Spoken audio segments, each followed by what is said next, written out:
Welcome to my channel. हम पढ़ने जा रहे हैं सिंगल फेज ट्रांसफॉर्मर।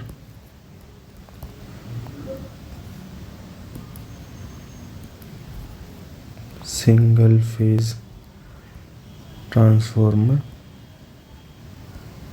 इसका first part that is equivalent circuit.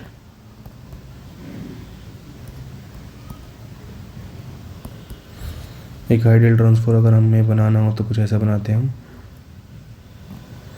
N1 times N12 V1 applied voltage here, V2 here, okay. इसका हमें इक्विवेलेंट एग्जैक्ट इक्विवेलेंट सर्किट चाहिए तो कुछ ऐसा होता है वो। R1 X1 here is RC XM and here transformer winding, secondary transformer winding X2 R2 and load is connected। ठीक है, तो ये हमारा क्या है, एग्जैक्ट इक्विवेलेंट सर्किट। ठीक है, हम R1 को कहते हैं primary winding resistance,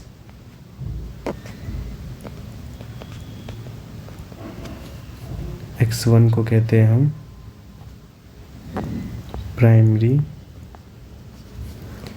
leakage reactance. Similarly R2 को हम कहते हैं secondary and winding resistance and X2 को हम कहते हैं सेकेंडरी लीकेज रिएक्टेंस। ठीक है, यहाँ पर हमने वोल्टेज अप्लाइड करी प्लस माइनस V1। यहाँ से हमें करंट I1 मिला। I1 ब्रेक हुआ दो पार्ट में यहाँ पर, that is I1 dash, I0 that is I0 is also known as no load current. Okay, I0 को हम क्या कहते हैं, नो लोड करंट। ठीक, एंड X2 और R2 तो पता चल गया। यहाँ पर हमारी टर्म्स है N1 N2। अगर डॉट कन्वेंशन यहाँ पर इस तरीके से है तो यहाँ पर हमारा E1 इंड्यूस ऐसे होगा और E2 इंड्यूस कुछ ऐसे होगा। यहाँ पर I2 मिलेगा हमको और यहाँ पर हमको V2 वोल्टेज। ठीक है, नाउ RC की बात करें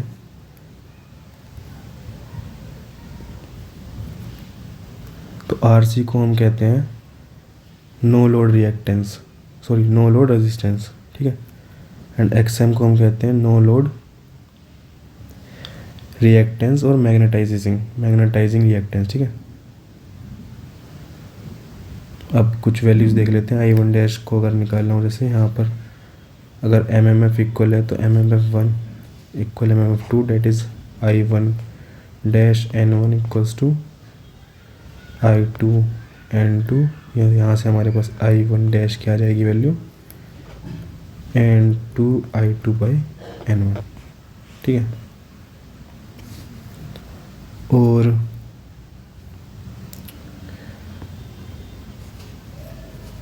हमें RC की वैल्यू चाहिए, मान लीजिए। तो RC कैसा आएगा, E1 induced voltage E1 bye IC। ठीक है, IC क्या है, ये यहाँ IC करंट जा रहा है, IM। सो E1 बाय IC। हमें XM चाहिए, उसका फॉर्मूला क्या आएगा, E1 बाई IM। तो मतलब ये बेसिक है ना, सर्किट थ्योरी जिसने पढ़ी है वो सब वैल्यूज निकाल सकता है। तो मेन चीज़ जो है इक्विवेलेंट सर्किट, जो गेट का इलेक्ट्रिकल मशीन में पहला पॉइंट है इक्विवेलेंट सर्किट, वो हमारा कुछ ऐसा होता है। एग्जैक्ट इक्विवेलेंट सर्किट कुछ ऐसा होता है। बाद में आप यहाँ पे किरचॉफ लॉ अप्लाई कर सकते हो। अब इक्वेशन बना के वैल्यूज़ निकाल सकते हो। ठीक है, इसका सेकंड पार्ट पढ़ते हैं। Second part is equivalent circuit refer to primary. ठीक है,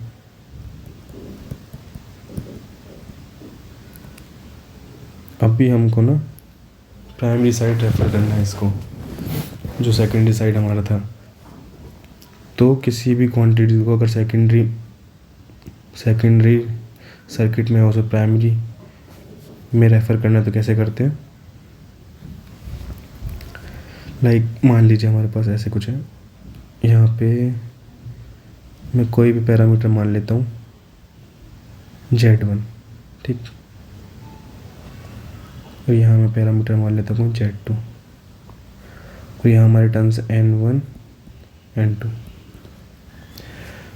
तो वैसे तक पूरा डेरिवेशन है, लेकिन सिंपल समझाने के लिए मैं आपको बता देता हूँ कि मुझे अगर Z2 को Z1 साइड पर रेफ़र करना है तो क्या करना है मेरे को। Simple Z2 on primary side क्या होगा, is equals to primary side का टर्म्स N1 इसका स्क्वायर बाय जिस तरफ से रेफ़र करना चाह रहे हैं उसका स्क्वायर, उसके टर्म्स का स्क्वायर इनटू Z2। ठीक है, तो ये होता है। तो अभी हमने एग्जैक्ट सर्किट देखा हमने ना, इसी को हमें प्राइमरी साइड रेफ़र करना है तो कैसे करेंगे। सिंपल R1 तो था मेरे पास, X1 भी है, ठीक है, RC भी है, XM भी है, ये प्राइमरी साइड की बात है। ठीक है, यहाँ पर मुझे क्या मिला, I1 यहाँ पे मिला था, यहाँ V1 मैंने अप्लाइड किया, इधर नो लोड करंट गया, इधर IC IM। ठीक है, ये सब मतलब बेसिक है। ये I1 डैश जाएगा जिसकी वैल्यू हम ऊपर निकाल चुके हैं। अभी सेकेंडरी साइड का जो हमारा क्या है रिएक्टेंस X2, तो यहाँ X2 डैश, ठीक है, एंड R2 डैश, और क्या हमारा लोड है उधर। ठीक, तो यहाँ हमारा E1 इंड्यूस्ड हुआ था, तो E1 ही रहेगा। ठीक, तो X2 डैश की वैल्यू क्या होगी हमारी, N1 बाय N2 का होल स्क्वायर, कहीं नीचे लिख लेते हैं। ठीक है, X2 डैश की वैल्यू होगी, जो मतलब मेन चीज़ यही है ना, N1 बाई N2 का होल स्क्वायर इंटू X2। ठीक है, R2 डैश की वैल्यू यहाँ पर ZL डैश मान लेते हैं। R2 डैश की वैल्यू होगी हमारी N1 बाई N2 का whole square into R2। ZL dash की सिमिलरली वैल्यू होगी हमारी N1 बाई N2 का होल स्क्वायर इंटू ZL। ठीक है,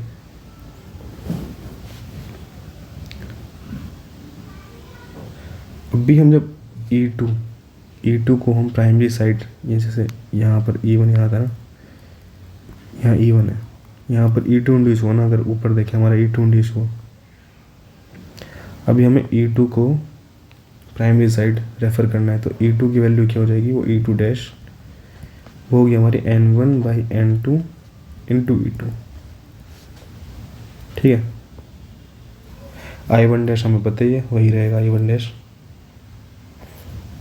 ठीक है, तो ये है हमारा, ये सर्किट है exact equivalent circuit of transformer refer to primary. देखिए यहाँ पर ना मैं कोई चीज़ आपको एक्सप्लेन करना ज़्यादा नहीं चाहता, जो मेन चीज़ है सिर्फ वही मैं यहाँ पर नोट डाउन करूँगा, जो जिसको जल्दी जल्दी पढ़ना है वो इस वीडियो से पढ़ सकता है। ठीक है,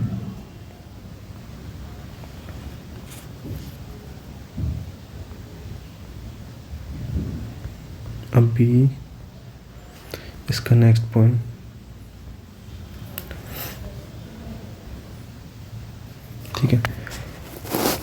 नेक्स्ट पॉइंट है इसका approximate equivalent circuit refer to primary.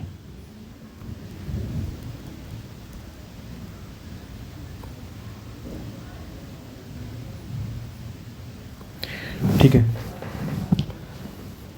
तो अभी तक जो हमने पढ़ा था एग्जैक्ट पढ़ा था, exact equivalent circuit refer to primary. हम इसको अप्रोक्सीमेट करेंगे ताकि हमारी कैलकुलेशन ईजी हो जाए। ठीक है, तो जो no load current I note,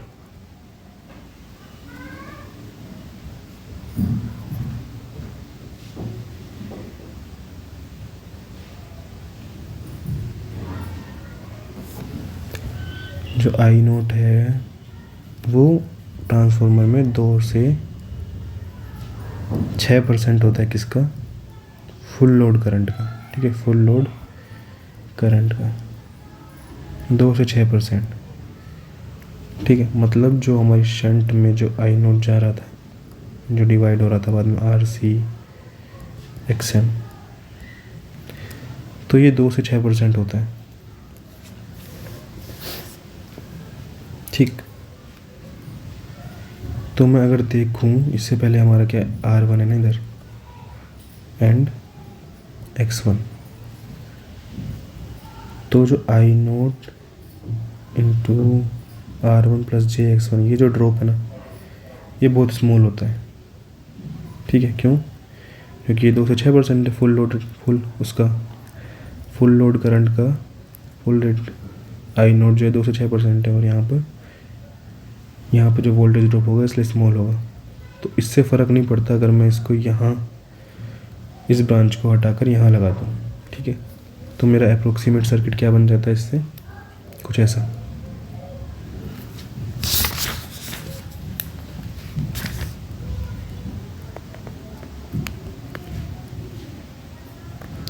यहाँ आर सी, यहाँ हमारा एक्स एम,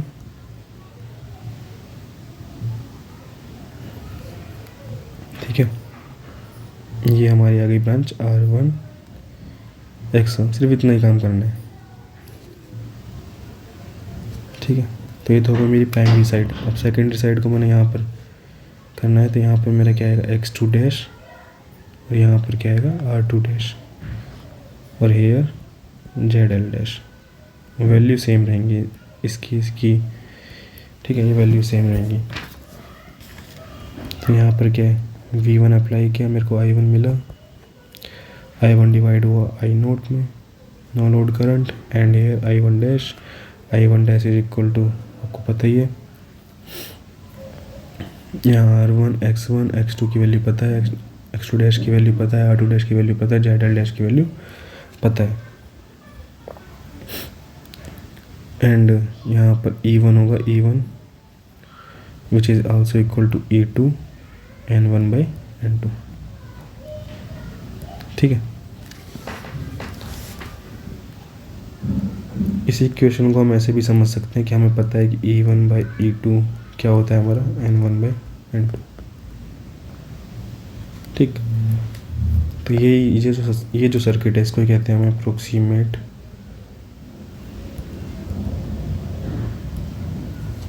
इक्विवेलेंट सर्किट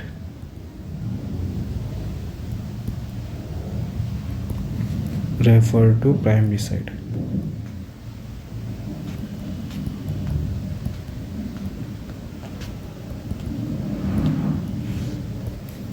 ठीक है,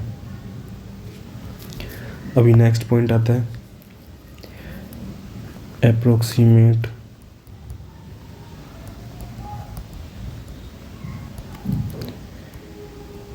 equivalent circuit refer to secondary.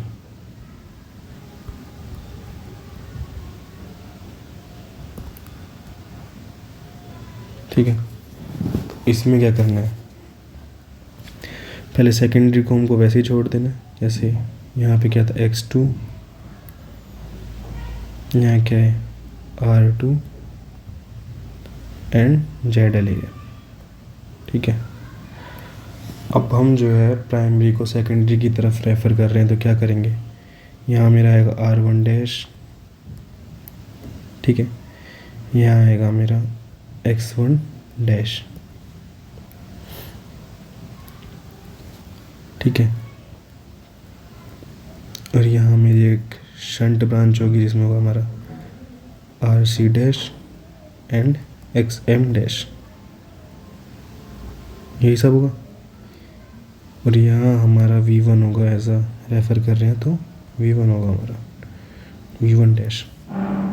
अब इन सब की वैल्यूज़ देख लेते हैं, ठीक है। V1 डैश अप्लाई किया तो यहाँ मेरा I1 होगा, यहाँ मेरा I1 डैश, यहाँ I0,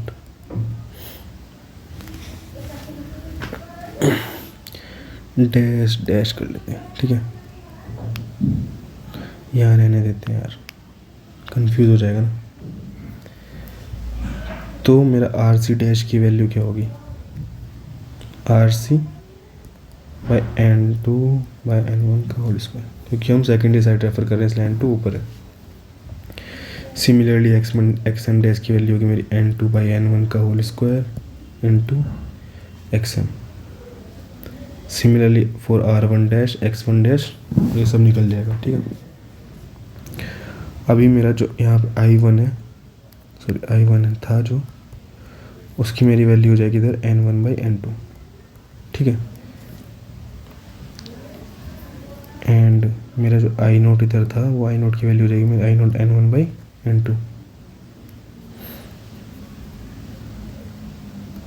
और यहाँ मेरा I2 होगा MMF इक्वेशन के अकॉर्डिंग, वो मेरा होगा क्या, I1 dash by N1 by N2, ठीक है। और यहाँ पर मेरा वोल्टेज इंड्यूस होगा E2, और जो इसकी वैल्यू हमको पता ही है कैसे, E2 by E1 equals to N2 by N1। तो यही सब है ना, मेन चीज़ वो है कि ये याद रखना है आपको ना, ये आया कैसे इस पर ज़्यादा ध्यान नहीं देना। किसी को पढ़ना है तो वो पढ़ सकता है, मैं अलग से वीडियो बनाऊंगा जिसमें ये सब पढ़ाऊंगा। अभी के लिए ये वैल्यूज़ हैं क्या, ये याद रखो, ठीक है। इसका नेक्स्ट पॉइंट आता है फर्दर सिंप्लीफिकेशन ऑफ, ठीक है, इससे भी सिंपल करना है अभी हमको, further simplification of approximate equivalent circuit.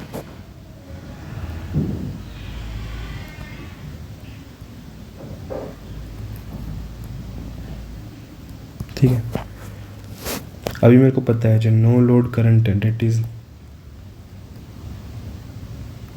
I0, वो फुल लोड का 2 से 6% होता है, ठीक है। तो जो वो नो लोड की जो मेरी ब्रांच है मैं उसको निगलेक्ट भी कर सकता हूँ, ठीक है, क्योंकि इसका इतना काम होता है, इसका इफेक्ट नहीं होगा। अगर मैं हाई वोल्टेज ट्रांसफार्मर की बात करूँ जिसमें लाइक ओवर 100 kV, इस ट्रांसफार्मर की मैं बात करूँ तो इस ब्रांच का इतना महत्व नहीं है, तो हम इसको निगलेक्ट कर सकते हैं, ठीक है। तो मेरा सिंप्लीफिकेशन कैसे होगा, इक्विवेलेंट रेजिस्टेंस होगा, एक सेकेंडरी साइड की बात कर रहा हूँ, इक्विवेलेंट रिएक्टेंस होगा, और सिंपल ZL, कोई भी शंट ब्रांच नहीं होगी, ठीक है।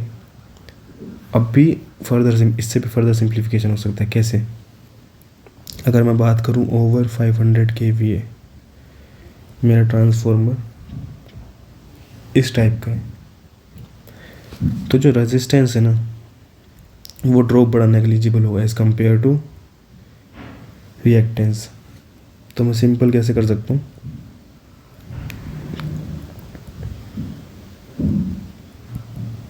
सिंपल ये है मेरा ट्रांसफर उस टाइम पर, जो आपने देखा होगा, अगर आप पावर सिस्टम पढ़ते हो तो इस तरीके से डोनेट कर देते हैं हम ट्रांसफार्मर को। Thank you for watching this video, next part में मिलेंगे अब।